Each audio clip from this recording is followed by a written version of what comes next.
Bienvenue sur DMG TV, les histoires mystiques. Tu es nouveau sur la page, n'oublie pas de t'abonner, de laisser un commentaire, de liker et de partager. Tu veux raconter une histoire? Il y a un numéro à l'écran, c'est le plus 237 655 81 90 17. Envoie ton histoire et on va jouer sur Facebook, YouTube et TikTok. On poste tous les jours à 12h00 sur la chaîne principale DMG TV. Sur YouTube, on poste à 12h00. Sur la deuxième chaîne qui est celle des histoires mystiques exclusives, on poste tous les 15h une histoire exclusive. Et sur la troisième chaîne qui est celle du backup, juste pour pouvoir avoir une sécurité de nos vidéos, que si jamais on perd la première chaîne, deuxième chaîne, on sera au moins là pour récupérer. On a DMG TV backup qu'on poste tous les 13h30 les anciennes histoires.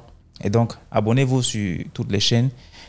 DMG TV YouTube. On a DMG TV pour les directs, c'est sur TikTok à 20h00 les mercredis et vendredis. Voilà. Et on a aussi une chaîne Facebook qui est DMG TV. Suivez-nous aussi là-bas. Et donc, aujourd'hui, on va écouter plusieurs histoires. Je vous invite à liker, commenter, partager. Ce qu'on fait, c'est pour sensibiliser. Surtout, laissez un like pour donner la force au mouvement. Voilà. On va écouter la première histoire. Bonjour DMG. Je m'appelle Chérubin. Je vous appelle depuis le Congo-Brazzaville. Plus précisément à Pointe-Noire, la capitale économique du Congo-Brazzaville. Alors, cette histoire que je vais vous raconter me concerne personnellement. Elle remonte depuis les années 2009-2010. À l'époque, j'étais encore très adolescent. À cette époque, j'étais allé en vacances chez la grande sœur de ma mère. Alors, pendant ces vacances, je suis tombé malade. Et la grande sœur de ma mère a décidé de m'emmener à l'hôpital. M'a prescrit les médicaments comme pouvait le faire toute bonne mère. Alors, pendant la maladie, vous savez vous-même, pendant qu'on est malade, la fatigue nous gagne souvent. La fatigue m'a gagné. J'ai décidé de monter à l'étage pour aller me reposer. Alors, vous savez, pour la petite information, moi, quand j'étais adolescent, j'avais vraiment beaucoup de mal à dormir à midi, excusez-moi, à midi. Donc, à midi, moi, j'avais vraiment beaucoup de mal à dormir. Alors, il était entre 15h et 16h. Donc, j'étais juste monté dans le lit pour me reposer. Donc, je n'avais même pas fermé les yeux. Alors, au moment où je me reposais, j'ai vu le fils cadet de la grande soeur de ma mère venir avec deux personnes, deux jeunes que je ne connaissais pas. Alors, c'est lui qui me disait, ces deux jeunes hommes sont venus te rendre visite parce qu'ils ont appris que tu es malade. Moi, j'étais allongé dans le lit. Ils sont venus, à l'époque, je pouvais avoir peut-être 15-14 ans. Et ces jeunes-là, on était promotionnels en fait. On avait à peu près le même âge. Et le fils cadet de la grande soeur de ma mère, c'était mon petit frère en fait, de 2 ans. Alors, moi, j'étais allongé, j'étais malade. Vous savez, de nature, moi, je suis peu bavard, je ne parle pas beaucoup. Je ne me souviens plus exactement de la conversation qu'on avait eue avec ces deux jeunes hommes. Mais je me souviens très très bien qu'ils étaient souriants. Mais c'est le contenu de la conversation dont je ne me souviens plus.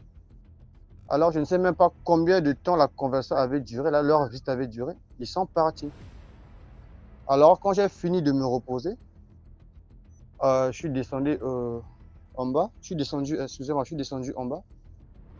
L'idée m'est venue de demander au fils cadet de ma mère, de la grande sœur de ma mère, mais les jeunes hommes qui sont venus me rendre visite, je ne les connais pas.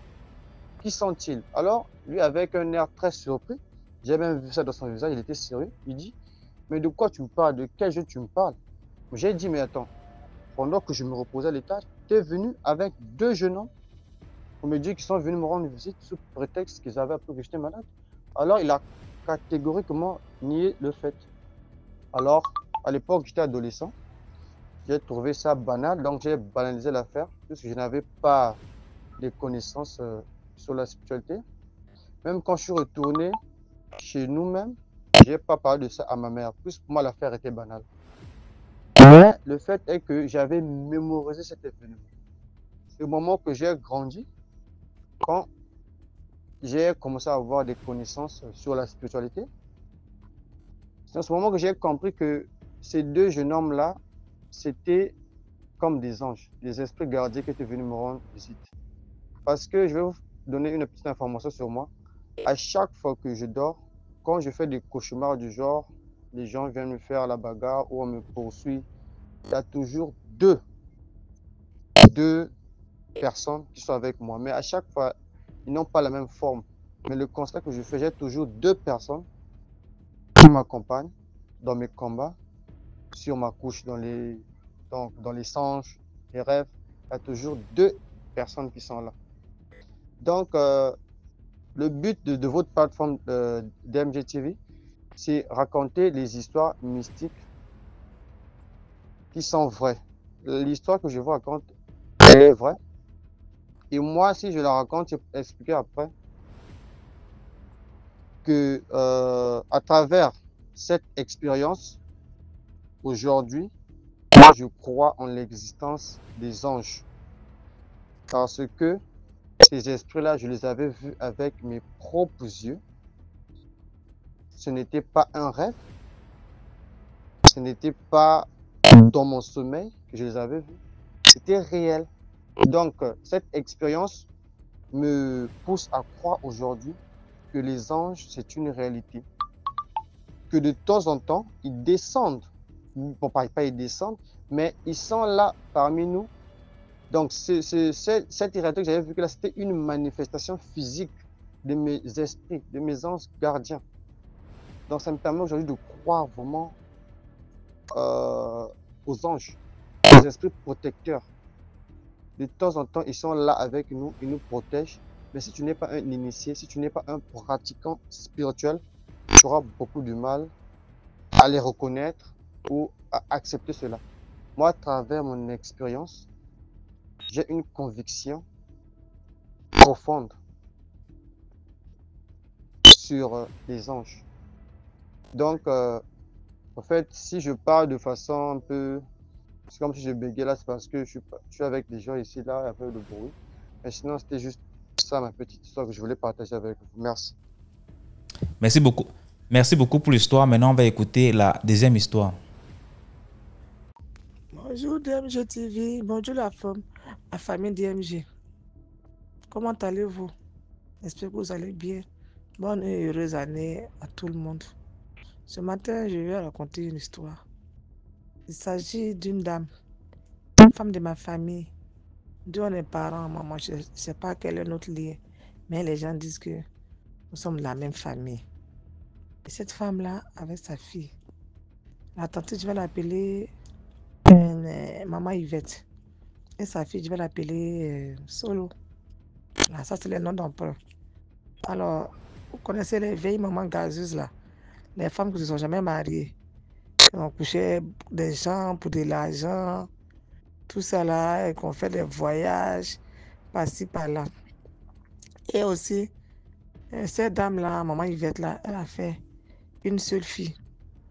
À part cette fille, elle n'a pas fait d'autres enfants encore. Et elle ne s'est jamais mariée. Elle, a, elle était dans sa maison. Sa maison, maison de gasoil, là, comme on dit chez nous en Côte d'Ivoire, maison qu'elle a construite là. Elle est assise là-bas, elle est devenue vieille. Elle n'a pas eu de mari. Et sa fille aussi n'est pas mariée. Et donc, au lieu de dire à sa fille, ah, vraiment ce que j'ai fait, je ne suis pas mariée là. Aujourd'hui, je suis vieille, la solitude, il faut te marier. Non, hein. Elle pousse sa fille dans les bras des hommes, les hommes fortunés. Moi, à mon temps là, j'avais l'argent, hein. J'ai fait ça. La maison dans laquelle tu vis là, c'est la sueur de mes gasoils, hein. C'est la sueur de mes fesses, hein. La sueur de mes fesses, donc toi. Pas sauter à n'importe qui.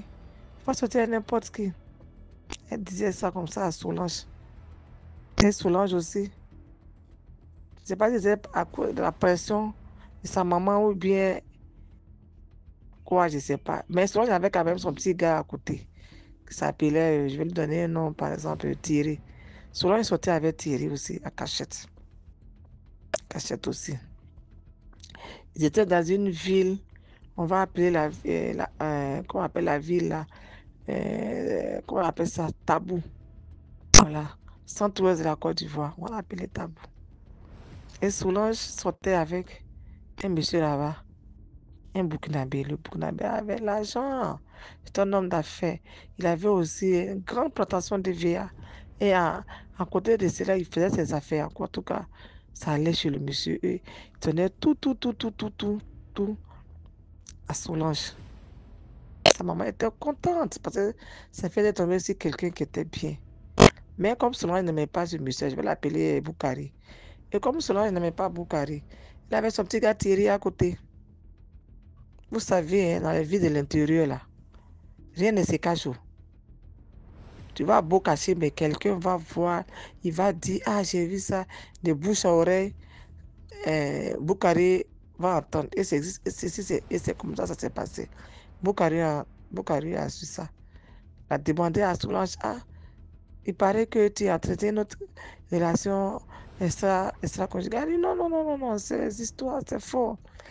Boukari a parlé de ça plusieurs fois. Avec Solange, elle a nié. Boukari est même allé voir même la maman, maman Yvette, pour lui dire, ah, voilà ce que ta fille fait toute la ville en parle. Elle dit c'est faux. Elle dit c'est faux, ma fille ne peut pas faire une chose pareille. Avec tout ce que tu fais pour elle, quel courage elle aura pour aller faire ça? Non, c'est pas vrai. Bref, c'est passé. Et comme ça, un jour, la fille a eu les problèmes de ventre. Ces monstres sont venus. Ça vient seulement. Ah, elle passe partout. Monstre là, ça vient, ça coupe pas. Ça vient, ça coupe pas. Ça vient, ça coupe pas. À l'hôpital, chez les marabouts. Jusqu'à, ils sont partis voir les marabouts. Les gens disent que elles sont avec un monsieur là, que c'est le monsieur qui lui a lancé ça là. Sa maman est revenue vers Boukari. Boukari dit non, moi je ne vais pas faire une chose comme ça à Solange. Moi je l'aime beaucoup. Donc nous tous on va chercher la solution. Nous tous cherchons. Ta fille là est maigrie seulement, elle est maigrie. Lit de sang qui est dans ton corps. Hein. Elle maigrit jusqu'à ta fille est décédée. Hein. Ça nous a fait mal dans la famille. Nous tous on enviait Solange. Quand on était jeune fille, c'est là. C'est là, c'est là. Nous tous on enviait qu'elle vienne là, les vrais vêtements. Tout ceci. Le gars même lui avait acheté même une voiture. Et ça met les parents. Mais vous ne voyez pas la fille là? Comment elle est bien là, ce qu'elle fait à sa maman. Ta maman, il va t'a perdu sa seule fille là. Solange, cause d'argent. La cupidité. Pousser sa fille dans les bras des gens à cause d'argent. Tu ne peux pas dire à ta fille, ah, comme tu es étudiante là, toi tes diplômes là, chercher un mari qui va te marier, tu vas travailler, vous allez vivre une vie, votre petite vie de couple. Je veux les petits enfants comme une, une, une grand-mère normale fait. Mais non, toi tu pousses plutôt ta fille dans les bras des gens. La moralité de cette histoire, c'est que n'aimez pas l'argent facile. Sortir avec quelqu'un, vous ne l'aimez pas à cause d'argent. Il y a conséquences. Voilà ça. La fille, elle est décédée comme ça, cadeau, à cause d'argent. Donc, c'était là ma petite histoire. Partagez, likez, et puis dans les commentaires. C'est pas facile de raconter une histoire. J'espère que je me suis débrouillée. Puis, bonne journée. Au revoir. Merci beaucoup pour l'histoire. Maintenant, on va écouter la troisième histoire. Bonsoir DMG, bonsoir à toute la grande famille DMG. J'espère que vous allez bien. Je me porte également bien par la grâce de Dieu. Alors abonnez-vous, likez et partagez surtout. N'oubliez pas d'activer la notification pour ne rater aucune vidéo. C'est Manbassa. DMG, je viens encore ici raconter une histoire. Une histoire qui remonte, mais qui aura tout son sens à la fin. Alors, il faut dire que moi, beaucoup plus jeune, dans les 13-14 ans, j'étais très rattaché à l'église. J'y allais. J'étais même enfant de chœur. À un moment donné, j'étais même formateur d'enfants de chœur. J'avais gravé les échelons. J'étais lecteur à l'église et je faisais la catéchèse. Alors, un samedi, je devais me rendre à mes cours de catéchèse comme tous les samedis. Mais ce jour, j'étais prêt un peu plus tôt que prévu. L'heure de la catéchèse était 16 h. Mais moi, à 14 h 30, j'étais prêt. Et il y avait une maison au quartier où tous les jeunes aimaient se retrouver. Il n'y avait rien de spécial dans cette maison. Mais c'était comme s'il y avait des ondes là-bas qui nous attiraient. Tu ne pouvais pas passer une journée sans aller dans cette maison-là. Et le pire, c'est qu'on n'entrait même pas. On s'asseyait dehors.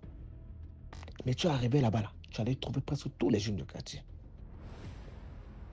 Si tu cherchais ton enfant, va d'abord commencer par là-bas, tu allais le trouver. Et cette maison-là, il y avait quelque chose de bizarre. Les mamans étaient décédées. Ils étaient 8 garçons.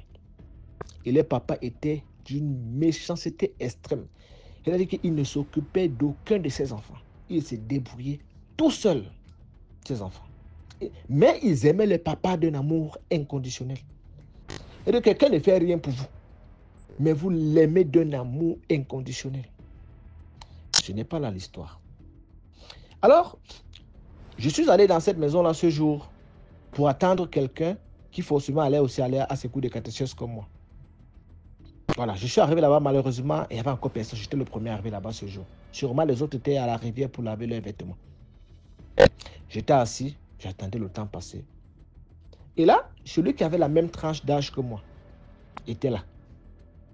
Il me dit, gars, tu fais quoi là? Il dit que non, j'attends quelqu'un qui va aussi partir à la catéchèse comme moi. Et il ne partait jamais à l'église, il ne connaissait pas ces histoires-là.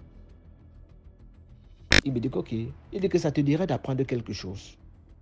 Il dit que, ah, comme il y a encore du temps, ok. Il m'appelle dans sa chambre. Qu'est-ce qu'il fait? Il me dit ok, je vais te donner l'huile. Tu vas mettre sur ta main.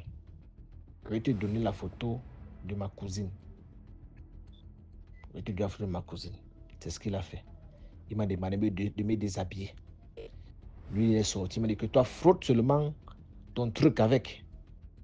Entre guillemets, il me demandait de me masturber. Et ici, je ne vais pas parler le mot masturber, je vais plutôt dire frapper le miatou. Il me demandait de frapper le miatou.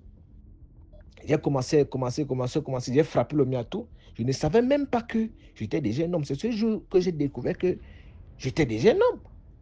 C'est-à-dire que j'ai ressenti un goût pas possible, inimaginable. Et le pire même, c'est que avec la photo de sa cousine, je me suis créé un scénario. Comment j'étais en train de frapper l'entorte de sa cousine.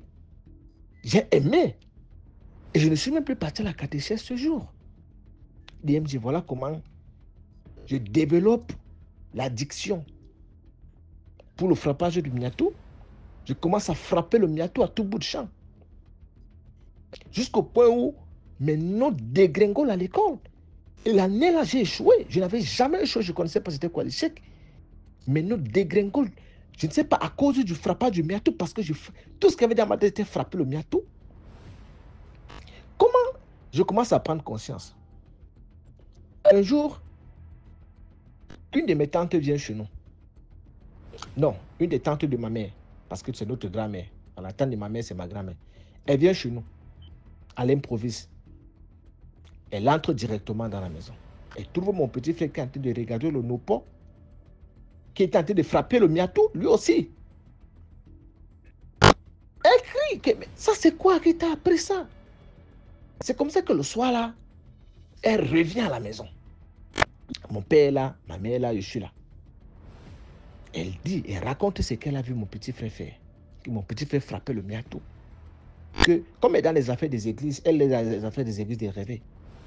Elle dit que c'est des pactes que mon petit est en train de signer comme ça avec le diable. Hein? C'est comme ça qu'on aura les femmes de nuit.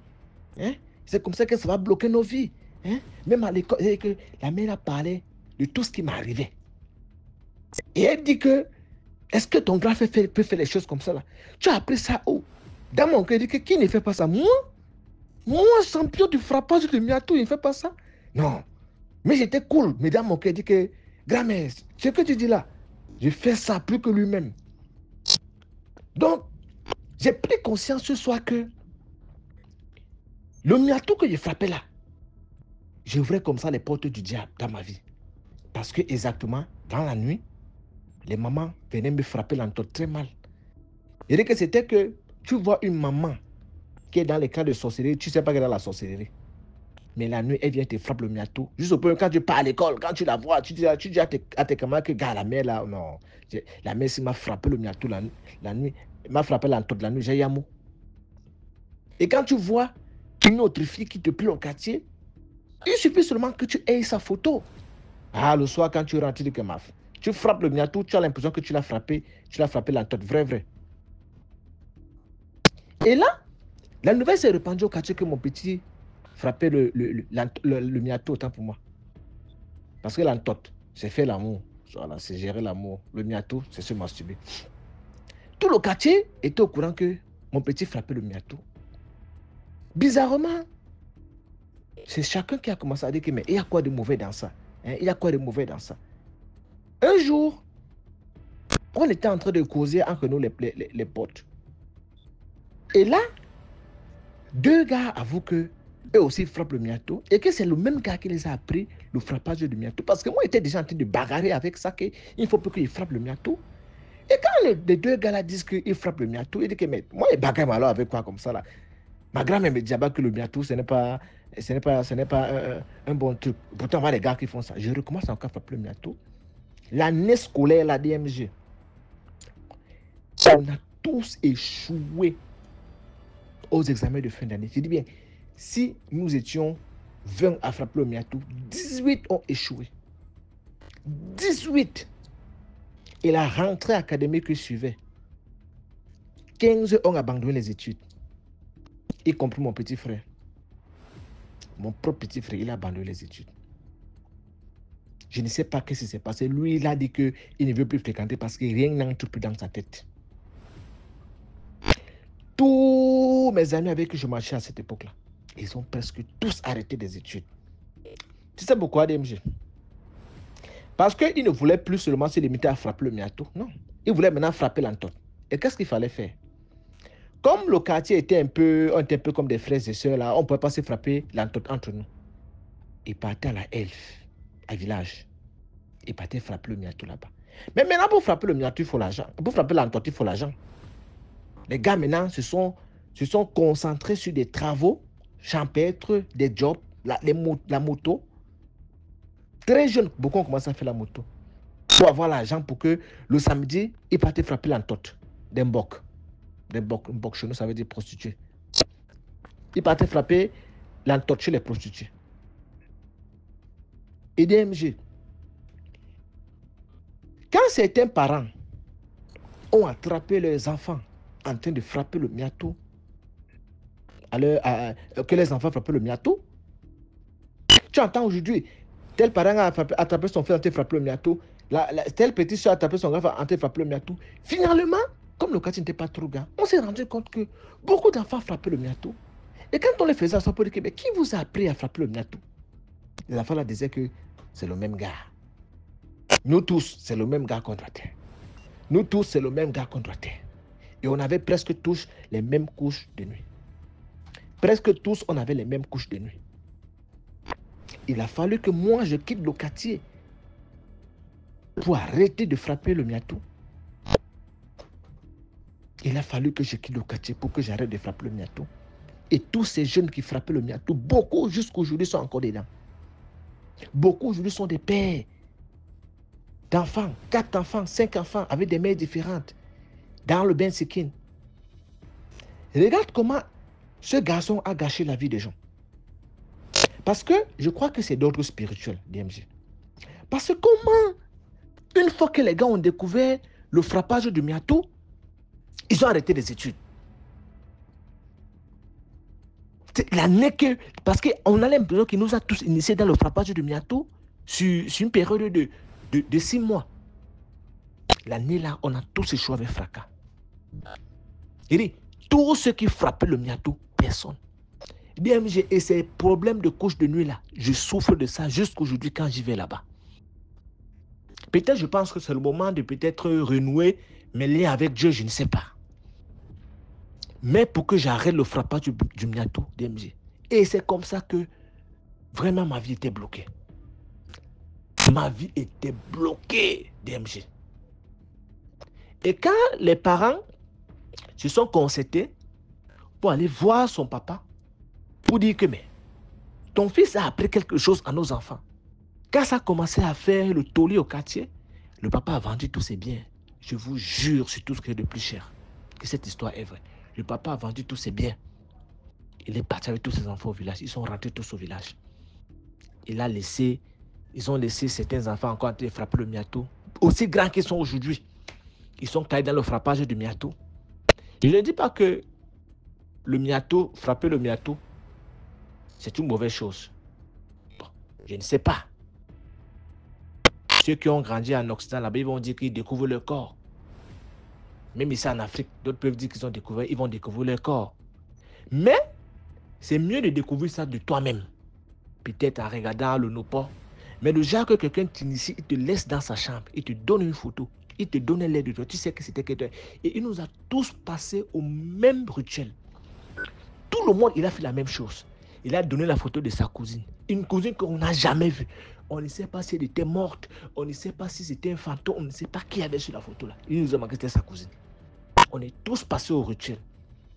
Je ne sais pas si certains sont sortis sur ça jusqu'aujourd'hui. Même mon petit que je vous dis là, pour que mon petit sorte de l'affaire là, mon petit a dû aller au village, faire des bains, se laver pour ne plus avoir des tentations de frappage de miato. Mon petit.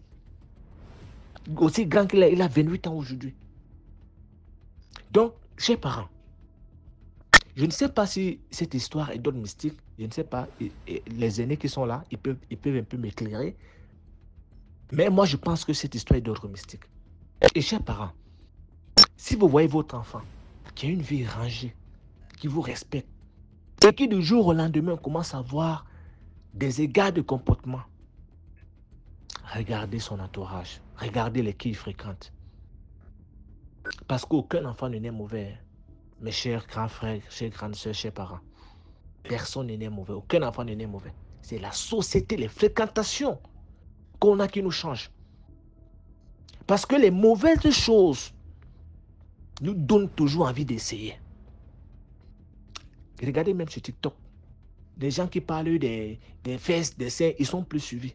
Mais ceux qui vous donnent des vrais conseils, vous allez voir, c'est les 100 likes, les 200 likes. Mais celui qui parle des fesses là, les 2000 likes, 5000 likes, vous comprenez que c'est ce qui est mauvais qui attire. Donc faites attention, surveillez vos enfants. C'était mon histoire. Merci beaucoup pour l'histoire. Maintenant, on va écouter la 4e histoire. Bonjour DMG TV. Bonjour la communauté DMG TV. Bonne heureuse année à tout le monde. J'espère que vous allez bien. Quant à moi, Dieu fait grâce. Alors, je voulais vous raconter une histoire ce matin. L'histoire de ma cousine. Ma cousine, je vais lui donner le nom de Françoise. Françoise sortait avec un monsieur. Vous savez, en Côte d'Ivoire, après la rébellion, il y a des gens qui sont entrés dans les rébellions, ils ont volé l'argent, ils ont cassé les banques. Ils ont cassé les banques, tout ça là. Et puis après, ils sont rentrés dans le gouvernement, ils sont devenus corps habillés. D'autres sont devenus douaniers, policiers, tout ça là, bref. Et donc, ce monsieur-là, il était devenu douanier. Il était on avait envoyé dans une ville de la Côte d'Ivoire, au nord de la Côte d'Ivoire, une ville qu'on appelle Korogo. Et le gars était à Korogo. Il était même marié à une femme de la ville là. Une femme de Korogo, qu'on appelle le Sinufo. Et donc, ma cousine Françoise, elle aime tellement l'argent. Sa maman l'a poussée dans les bras des gens qui ont l'argent. Les gars qui ont l'argent, si tu n'as rien, sa maman n'est pas d'accord avec. Elle va faire les histoires de sa fille. Tu es trop belle. Tu es trop belle pour sauter les gens qui n'ont rien. Fais une belle fille comme ça, là. Nous, en notre temps, là, quand quelqu'un n'a rien, là, nous, on ne fait rien à la personne, là. Nous, en notre temps, elle est devenue prof d'histoire. Toi, à ton temps, si tu avais les moyens, tu n'avais pas poussé ta fille dans les bras de n'importe qui. Si tu avais les moyens, tu allais réaliser aujourd'hui ta fille serait à l'abri du besoin. Donc, si ta fille n'est pas à l'abri du besoin et que tu la pousses dans les bras des hommes, je suppose que tu n'as rien. Donc, elle embêtait sa fille comme ça. Et sa fille, elle allait sortir le monsieur là. Et puis, elle est partie même chez lui à la maison parce que sa fille, elle était à Abidjan. Nous, on était à Abidjan. Et elle est partie jusqu'à Korogo, chez le monsieur là. Monsieur, je vais l'appeler tonton Paul. Donc, elle voit ça, la femme là, la femme de ce monsieur-là. Elle est partie même habiter chez lui. Hein. Tu vois comment les gens sont imprudents. La cupidité, le gain facile, l'amour de l'argent. Qu'est-ce que les filles ne feraient pas pour de l'argent? Et donc, elle est partie habiter chez le monsieur même. Pour 2 semaines comme ça, elle est venue saluer. Et le monsieur Tonton Paul, je vais appeler sa femme Bintou. Je dis sa femme Bintou, ah, j'ai ma cousine qui est arrivée d'Abidjan. Et la dame, elle a reçu bien ma cousine. Ah, ma belle, bonne arrivée, tout ça là. Comment ça va, Abidjan? Oui, ça va bien. Donc, Bintou, elle reçoit Françoise comme sa belle-sœur. Il va lui donner à manger, faire ceci, faire cela. Et les soirs comme ça aussi. Paul aussi qui va dire à sa femme, ah, je vais sortir un peu avec ma nièce, question de lui montrer un peu la ville et tout et tout. Et c'était comme ça. Et c'est comme ça que les gens ont su que Françoise, tonton Paul n'était pas nièce et oncle, c'était plutôt des amants. Puisque les gens les voyaient, à l'intérieur là, les gens voient. Tout, à l'intérieur là, tout ce qu'on fait là, rien n'est caché. Voilà, ça se raconte, ça se raconte. Et comme ça, Bintou a confronté un jour ma cousine Françoise. Ah bon, donc toi tu viens chez moi, je te prends comme ma belle-sœur, tu t'en vas coucher avec mon mari.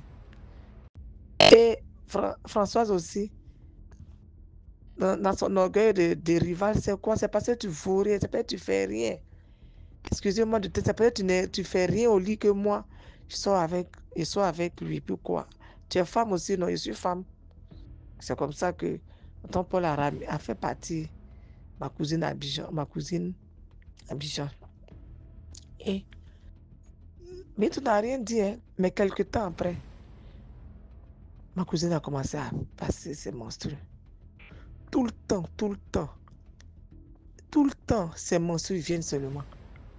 Ça fait des mois, menstrues viennent. Elle maigrit, elle maigrit. Elle est partie à l'hôpital partout. Ses menstrues viennent, ses menstrues viennent. Sa maman aussi, elle qui aime l'argent tant là, qui a poussé sa fille dans les bras des gens là, elle aussi tournait partout, allait chez les marabouts. Ça, on lui a dit que elle a offensé une femme. Elle est sortie avec le mari d'une femme.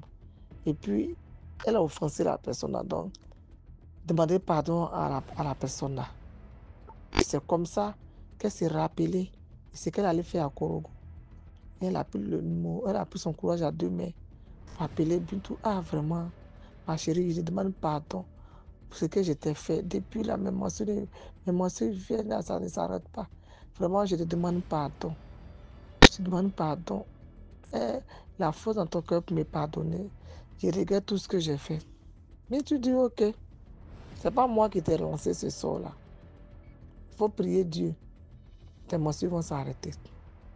Et c'est comme ça. Ces menstrues se sont arrêtées.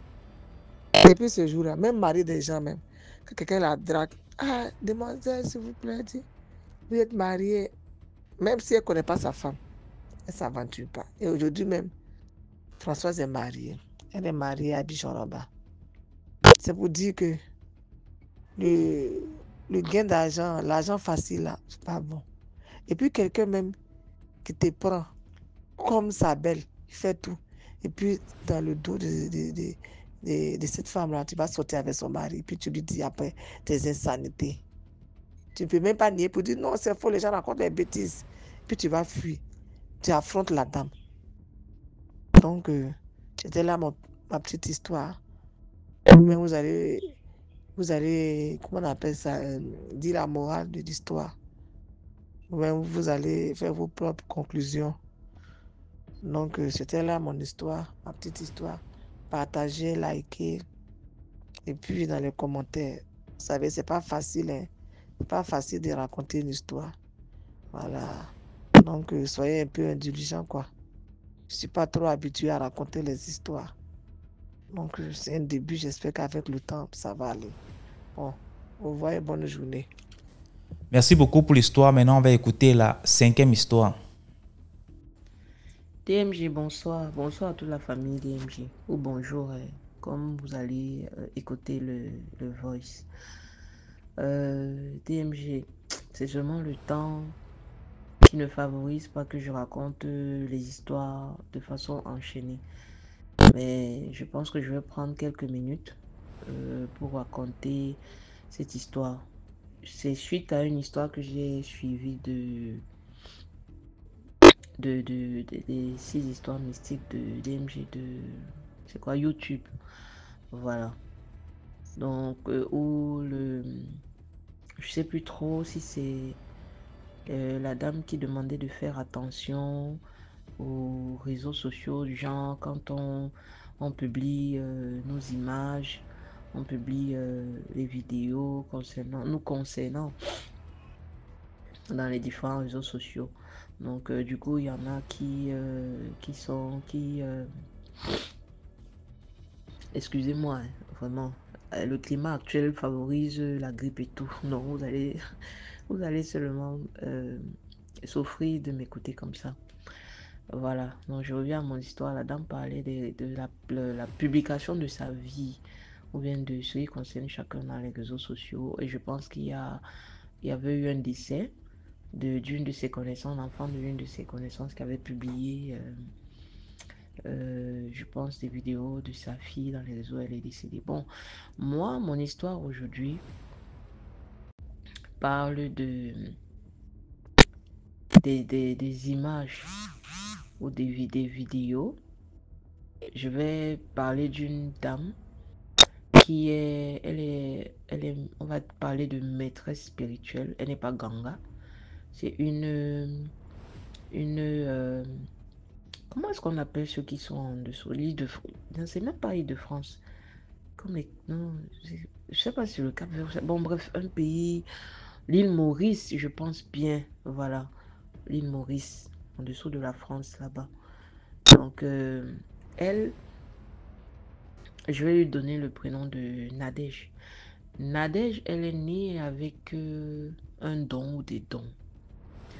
Et pour elle, c'est naturel de voir des choses de l'autre monde ou bien de plusieurs dimensions.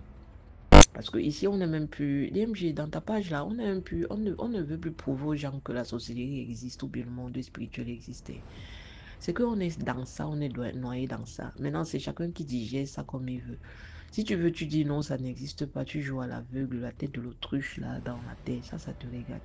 Si tu veux, tu acceptes et puis tu apprends la chose. Hein? Là, tu t'en sors mieux. Donc la dame, elle est née avec des dons. Elle est capable de... Elle voit. Elle voit le monde spirituel comme le monde physique. Voilà. Donc elle, c'est les énergies. Elle est très proche des énergies. Donc du coup, quand bien même elle va au marché, qu'elle a besoin de prendre des fruits, elle prend des fruits qui lui parlent. Vous voyez un peu. Elle va pas prendre un fruit que, ah, j'ai vu un fruit, c'est bon. Non, elle va prendre un fruit suivant l'attirance d'énergie qu'elle a avec le fruit. Donc le fruit lui parle. C'est ce qu'elle dit d'habitude, que le fruit me parle, les chiffres me parlent, l'air me parle, l'eau me parle, les morts me parlent. Donc, et puis elle, c'est une dame. Donc actuellement, elle se bat à perdre du poids. Elle a une maladie liée au, à la respiration. Donc, du coup, elle se bat à perdre du poids parce qu'avec les accouchements, elle a pris du poids. Donc, maintenant, elle se bat à perdre du poids. Et elle dit pour perdre le poids, par exemple, non, elle avait genre comme l'asthme. Donc, elle avait des moments où elle avait de la peine à respirer. Et puis, un matin, en sortant de sa maison, au niveau de son jardin, elle a remarqué qu'il y a une herbe qui a poussé. Une herbe qu'elle n'avait jamais remarquée dans son jardin. Et puis, elle s'est rapprochée de l'herbe. Elle a observé l'herbe. Et puis, l'herbe, on dit une herbe. L'herbe s'est mise à lui parler du genre, mange-moi, mange-moi, mange-moi, mange-moi. Et puis, elle a pris l'herbe. Elle a mangé. Et elle s'est rendu compte que en mangeant l'herbe, plus elle mangeait l'herbe, et moins elle avait ces problèmes de suffocation ou bien de peine à respirer. Bon, bref, maintenant, je viens dans mon histoire. C'est une histoire qu'elle raconte. Je ne vais pas donner son nom propre, je vais donner le sobriquet de Nadège, le prénom de Nadège. Elle dit qu'un jour, elle était en train de visionner. Elle visionnait, elle était chez elle. Elle visionnait. Et en visionnant, on montrait les momies africaines, les momies qui ont été prises en Égypte ou bien en Éthiopie. Bon, bref, les momies du continent africain. Donc, c'était dans un musée. Déjà, sa particularité, c'est qu'elle ne va pas physiquement dans les musées. Non. Elle dit que les gens vont dans les musées parce que bon, ils vont voir, c'est joli. Non. Que là-bas, les échanges d'énergie qui existent dans les musées, surtout les Africains, quand ils vont dans les musées, qui sont par exemple en Europe, qu'il faut faire très attention parce que c'est des musées qui absorbent l'énergie. Au lieu donc tu vas en découverte, mais après tu vas te rendre compte qu'en rentrant à la maison, tu es très fatigué, tu es excité, tu peux être fatigué comme ça pendant 3 jours. C'est parce que l'artefact ou bien la momie qui est posée dans le musée n'est pas à sa place. Donc du coup, toi qui viens et qui as cette ascendance africaine-là, c'est un peu comme une réclamation. C'est un peu comme si la momie te disait à toi que, mais qu'est-ce que je fous ici? Tu ne peux pas me prendre, tu me remets chez moi ou dans les normes, quand on dit les histoires égyptiennes, c'est un voyage, le voyage de la vie ou bien la vie, la mort. Donc me remettre dans mon lieu sacré où j'ai mon pèlerinage à continuer, un truc comme ça. Donc elle voit dans la momie de la télé, c'était une émission qu'on présentait dans une chaîne française. Elle voit la momie. Et puis du coup, la momie se met à lui parler. Déjà la télé, la momie se met à lui parler. La momie lui disait quelque chose du genre, je souffre. Où je souffre. Je ne suis pas bien. Il faut qu'on m'enlève de là. Je souffre terriblement. Je souffre parce que on m'a déporté. Je ne suis pas là où je dois être. Où je suis, il y a tellement d'énergie négative. Je ressens ça en moi, je ne suis pas bien. Il faut venir m'enlever, il faut venir m'enlever, il faut aller me remettre où je suis. Et puis la dame, elle était en train de dire que, pardon, d'attirer l'attention côté vie spirituelle. Elle attirait l'attention en disant aux gens, apprenez à écouter votre cœur et non la logique. Suivant la logique ou bien la tête. Apprenons à écouter notre cœur. Il y a une phrase que je veux sortir, mais un autre maître spirituel, mais ça m'est pas encore venu. Mais ça viendra. Donc, quand elle dit, quand tu vas dans ces musées, comme je disais auparavant, il faut faire très attention. Elle, par exemple, il y a des milieux où elle va toujours en foulard. Elle est nappie, hein? Là c'est cheveux naturels, mais elle est pratiquement toujours en foulard. Elle défait souvent ses cheveux, elle se coiffe. Mais très souvent, elle est en foulard. Elle dit qu'elle est en foulard, c'est parce que les cheveux, ce sont les branches. En fait, comme on voit l'arbre, il y a la racine, il y a le tronc, il y a les, les feuilles. Donc, les feuilles, là, des arbres, chez nous, ça correspond aux cheveux. Donc, du coup, si tu es dans un milieu où il y a les énergies négatives, tes cheveux captent ça et puis ça a un impact sur toi, sur ta santé, que ce soit spirituelle ou physique. Donc, elle attirait l'attention des gens de faire très attention au miroir qu'on appelle la télé. Parce que la télé, là, que nous, on voit, que simplement, c'est des images qu'on projette et tout, on voit. Ce n'est pas seulement la télé. Il y a des ondes qui sont envoyées par là. Il y a des informations, il y a des énergies, il y a des gens, il y a des choses qui sont là, derrière la télé, pour capter les énergies. Et quand il tombe sur quelqu'un ou quelqu'une qui est, voilà, pas assez averti ou bien pas du tout éveillé, eh bien, on le vide. Et c'est comme ça. Donc, je revenais à l'histoire de la dame qui dit dont la connaissance a perdu l'enfant.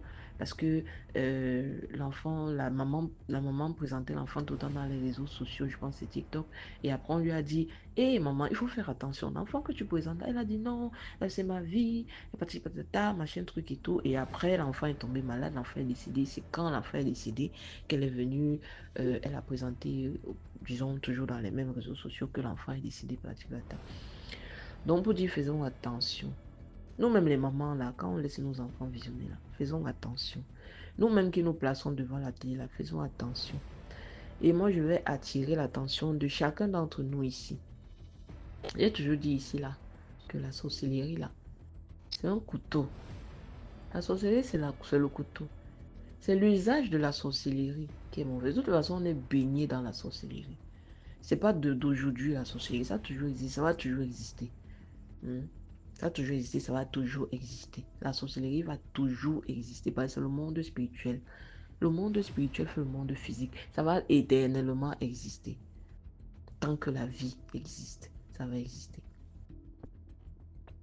Et comme la vie aime la vie, ça va toujours exister. Peu importe la forme. C'est l'usage de la sorcellerie. Il faut faire attention. Donc que chacun de nous soit éveillé et fasse ce qu'il a à faire.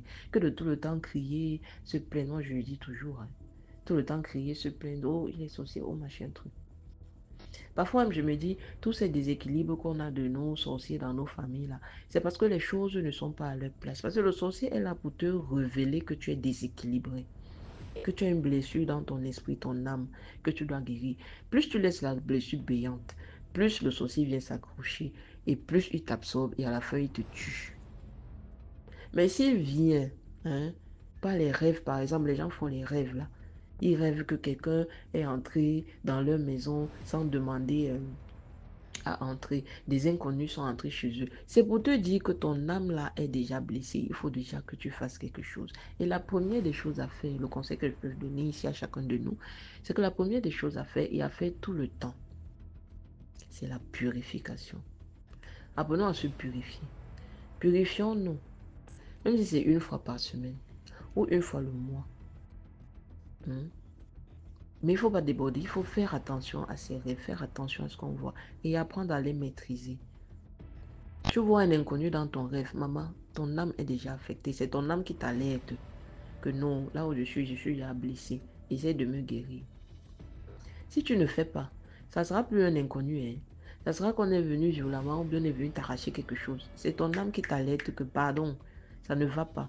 J'ai besoin de purification. Comme on prend soin de son corps là, c'est comme ça qu'on doit prendre soin de l'âme. En fait, l'âme c'est même Dieu, ça vient t'alerter. C'est comme ça qu'on doit prendre soin de l'esprit. On est trois en un. Pourquoi toujours se lamenter sans rien faire? Les gens sont ici tout le temps, ils témoignent. Les autres viennent critiquer, les autres viennent parler mal. On a même fait jusqu'à... comment il s'appelle? J'aime bien écouter ces histoires. Le monsieur de Kribi là.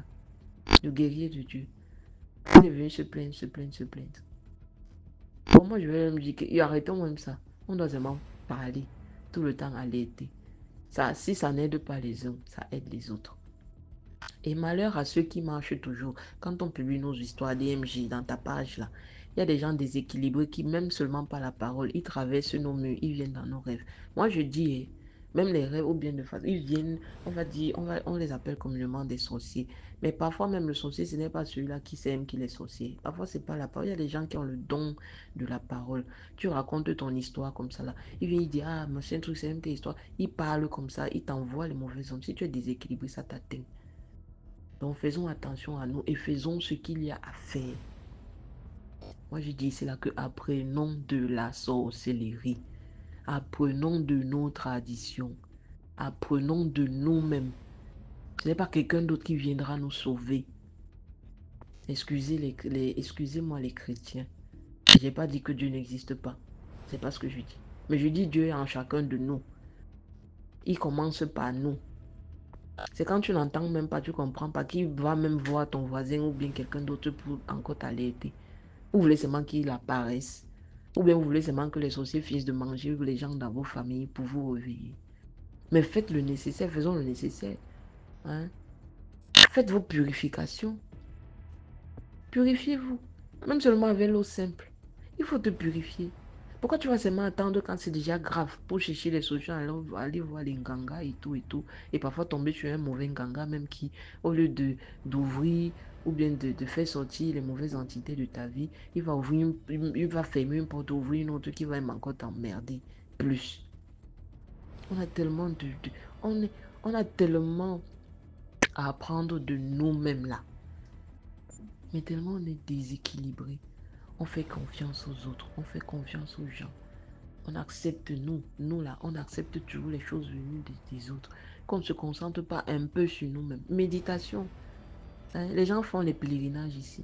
D'autres font les pèlerinages dans leur chambre. Les méditations dans leur chambre. Ils se réveillent. Nous là, on fait quoi? On va te dire, purifie-toi seulement avec l'eau, le sel. Tu vas penser que c'est la sorcellerie. Et après, pour venir pleurer dans la page de DMJ que oh, j'ai mal dormi. Oh, je suis allé, j'ai fait comme ceci. Oh, machin, truc. Moi, je dis, hein, la sorcellerie, la DMJ, ce n'est plus pour convaincre quelqu'un de ta page. Ça existe. Et je dis toujours, comme je dis aux miens souvent, la politique là, ou bien oui, la politique et la vie, c'est la même chose. Parce que si tu n'apprends pas de la politique va apprendre de toi et te niquer, excusez l'expression. Donc, la vie là, si tu n'apprends pas de la vie va te montrer et tu vas confirmer. C'est mieux d'apprendre. C'est mieux de prendre le temps d'apprendre que de se concentrer dans les réseaux sociaux. Voilà qu'on paye des enfants parce on ouvre nos ventres, on publie nos enfants dans les réseaux sociaux et après ils décèdent, on vient se plaindre toujours dans les mêmes réseaux sociaux. Alors que si on fait même la part des choses, quelqu'un même seulement à travers l'écran, il veut même te toucher, il va brûler parce que tu es prêt. Donc, faisons les choses avec connaissance et non par ignorance en pensant que non, comme je suis naïf ou comme je suis naïve, la vie va me protéger. Non, non, non, tu vas subir. IMG, ça c'est la première histoire que j'avais à vous raconter. À bon entendeur, salut. Bonne soirée ou bonne journée à tous. Merci beaucoup pour l'histoire. Maintenant, on va écouter la 6e histoire. Bonjour DMG, bonjour à toute la famille DMG, j'espère que vous allez bien. Je vais raconter l'histoire que s'est passée chez moi. Vraiment, je vais attirer l'attention de maman qui laisse les enfants. Moi, une fois, je me déplaçais. Bon, le déplacement ne me permettait pas de partir avec l'enfant. C'est comme ça que je fais connaissance avec ma soeur. Je dis bon, s'il te plaît, je me déplace, mais je ne veux pas aller laisser l'enfant chez son père. Je préfère que l'enfant reste avec toi. Donc, je vais faire peut-être quelque chose de 10 mois. L'enfant reste chez toi, il fait le col. Après 9 mois, 18 mois, je vais récupérer ma fille. Parce que là où je voyage, là, c'est pas bon. Je n'ai pas encore l'argent. Mais pendant les 9 mois de l'école, je vais chercher l'argent pour appeler ma fille. C'est comme ça que je suis partie, elle a accepté, elle est restée avec l'enfant. Bon, il faut avouer que c'était pas une grande soeur de même mère, même père. C'est une grande soeur comme lorsque j'étais enceinte, elle était enceinte. Donc, on était dans le quartier, on était vraiment bien, vraiment. Ça dépasse même la grande soeur de la famille. Donc, on est vraiment bien. En tout cas, on s'entend bien. Moi, je suis quelqu'un, je n'ai pas la grande soeur, je n'ai pas la petite soeur. Donc, dès que je le vis, elle est rentrée dans ma vie. Bon, en tout cas, je considère toujours jusqu'aujourd'hui que vraiment, c'est elle, ma grande soeur. C'est comme ça que j'ai envoyé l'enfant chez ma grande soeur là. Elle est restée, l'enfant était bien. Vraiment, la grande soeur traitait l'enfant très, très bien. Mais la femme de son père, elle voit que l'enfant ne vit pas avec sa mère, l'enfant ne vit pas avec et son père. La grand-mère, au fait, la femme de son père commençait à gaspiller mon enfant du genre, faire sortir mon enfant dans le monde des ténèbres. Et elle avait commencé ça au fin d'année. Genre, le fin d'année, quoi, les enfants doivent prendre des vacances. Quelques temps après, l'enfant commence à regarder des rêves bizarres, des choses bizarres. C'est comme si l'enfant sort. Et une fois, je pars à l'église, on me dit que si ton enfant arrive dans tel mois, l'enfant doit mourir et tu dois retourner pour aller enterrer l'enfant. C'est comme ça que j'avais l'argent, vu que pendant le 9 mois là, je cherchais déjà l'argent pour appeler l'enfant. Et c'est comme ça que je appelais l'enfant. Le jour que l'enfant est arrivé, je suis partie chercher l'enfant. Et j'ai appelé quelqu'un qui m'avait amené l'enfant. Je l'ai payé. La dame là faisait la route et tout. Je l'ai payé. Je t'ai dit que le jour que l'enfant est arrivé, l'enfant était comme quelqu'un qui était dans la tombe. L'enfant, ça dit, je ne reconnais plus mon enfant. L'enfant avait changé totalement. Pâle. C'est comme si l'enfant qui ne mangeait pas, alors que l'enfant mangeait bien chez la grande soeur. Donc pendant le déplacement, et la dame là poursuivit l'enfant. L'enfant faisait qu'il rêvait les gens qui veulent le faire sortir. Une fois que l'enfant est arrivé, c'est très important lorsque l'enfant arrive, l'enfant était quelque part, ton enfant arrive, tu prends la terre de là où tu es, tu donnes à ton enfant et tu fais la prière, tu fais rentrer. J'ai fait rentrer l'enfant aussitôt dans la douche. J'ai pris le sel, je l'ai fait laver. Ses habits a passé toute la journée là-bas le jour-là. Je me rappelle. Je l'ai récupéré. Lorsque je l'ai pris, et pendant que l'enfant n'était pas chez moi, quand je partais au marché, je vois les habits qui parlaient. Ma fille, j'ai payé les habits. C'est comme ça que j'ai pris les habits que j'ai payés là. Je le fais habiller. Et la nuit qui suit, l'enfant ne dort pas. On m'appelle, je vais retourner. Vraiment, c'était gravement la nuit là. Donc, je me bats avec un enfant de 9 ans. Un enfant de 9 ans avait une force bizarre. Mais j'ai dit, Seigneur, ça c'est quoi? Deuxième nuit, c'est la même chose. La journée, c'est bon. La nuit, c'est pas bon. Je ne dors pas. Je vois les gens. L'enfant, elle était en 5e année.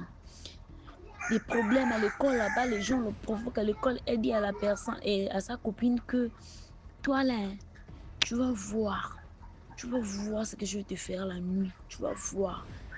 Le directeur m'appelle. Ton enfant est sorcière. Ton enfant a promis à l'autre que tu vas voir. Vraiment, la prière était que l'enfant qu'elle a promis que tu vas voir là, que rien n'arrive. Je me suis battue avec l'enfant pendant 3 semaines avant de trouver la guérison. L'enfant était déjà loin. Ça veut dire que l'enfant était déjà initié, mais sauf que l'enfant ne mangeait pas encore. L'enfant était déjà loin. Dieu merci. Et je n'ai pas caché la station. Je suis partie au marché. Avec de larmes aux yeux, là, on vend des choses du village. Je ne sais pas là où la dame l'a quitté. J'ai expliqué. C'est là où la dame là me dit que mais non. C'est comme ça qu'on donne la sorcellerie aux enfants de gens. Moi-même, là où je te parle, là, ma propre fille à 15 ans, elle avait la même chose. Je dis, ah bon, mais tu as fait comment? Oh non, je vais te faire le traitement. C'est là où la dame là m'a dit, je vais venir faire le traitement la nuit. Vraiment, c'était pas difficile. C'était pas facile plutôt autant pour moi. La personne que tu ne maîtrises pas, elle vient te faire le traitement pour tu donnes à ton enfant. La personne que tu ne connais pas. Et je lui ai payé le billet. Elle est rentrée chez moi la nuit. Elle a fait le traitement. Et l'enfant a mangé. Le premier jour, l'enfant a mangé, c'est bon. Et c'est le traitement qu'on fait 1 fois par semaine. Donc, il faut faire pendant 3 fois. Donc, 3 semaines. C'est comme ça que je fais. 2e semaine moi-même, 3e semaine moi-même. Là où je vous parle, là, l'enfant a récupéré le corps, l'enfant ne voit rien. L'enfant, donc, même le rêve bizarre, là, l'enfant ne voit plus.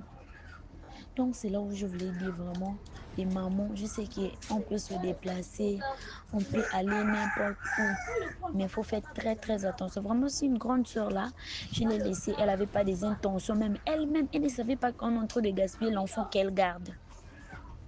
Donc, c'est pour vous dire que le dehors est mauvais. Vraiment, le dehors est amer. L'enfant que tu ne connais même pas sa mère et son père, tu poses la main.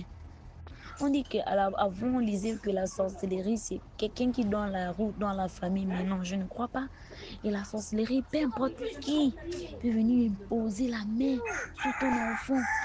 Sous prétexte que tu as laissé l'enfant, son père n'est pas là, sa mère n'est pas là, et celle qui garde n'est pas sa mère biologique, et tu viens imposer la main, et elle gardait l'enfant, elle ne savait pas. Et on a failli bouffer l'enfant dans ses bras. pour nous faire des problèmes entre moi et la grande sœur. Et Dieu merci, Dieu a épargné que je l'ai appelée. Dès qu'elle est arrivée, elle a trouvé la guérison. Vraiment, c'est une grâce. Enfin, vraiment, il faut faire très attention. Il faut faire très attention de laisser les enfants là où tu sais que vraiment, il n'y a pas quelqu'un qui peut protéger l'enfant. Alors que l'enfant, c'est la mère ou le père qui peut protéger l'enfant. Et après Dieu, c'est maman et papa. Vraiment, c'était ça mon histoire. Merci à toute la famille. Abonnez-vous, likez et partagez. Merci pour l'histoire. Voilà, c'est la fin de cette émission. J'espère que vous avez liké, commenté, partagé. Et surtout, envoyez vos histoires au numéro à l'écran. C'est le plus 237 655 81 90 17. Et on va jouer ici sur YouTube. Passez une très bonne journée. Surtout, priez avant de dormir. Ciao.